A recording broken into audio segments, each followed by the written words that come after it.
આપણે શાસ્ત્રોમાં મંત્ર પઠન કરીએ છીએ, સ્તોત્ર પઠન કરીએ છીએ, આપણે પૂજા વિધિને અને દાર્શનિક વસ્તુઓને એટલી બધી આપણે વણેવી લીધી છે કે આપણે એની પાછળનું મૂળ રહસ્ય અને તત્વ રહસ્ય નથી સમજતા.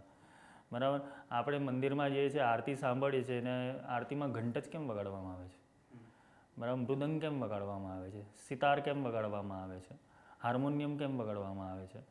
તો ડમરું કેમ વગાડવામાં આવે છે? તો આ બધી વસ્તુઓ દેવતાઓએ ધારણ કરેલી છે.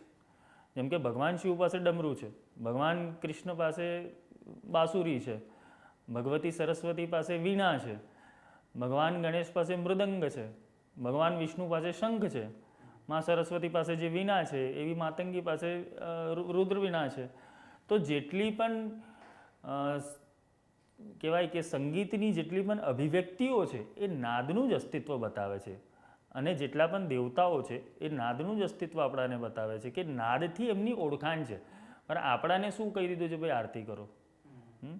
ભાઈ આરતી કેમ કરવાની છે ને શેના માટે કરવાની છે એ સુધી કોઈ જ્ઞાન નથી આવતું. બસ આરતી કરો, બરાબર. દીવો ચલાવો, આરતી કરો, ઘંટ વગાડો.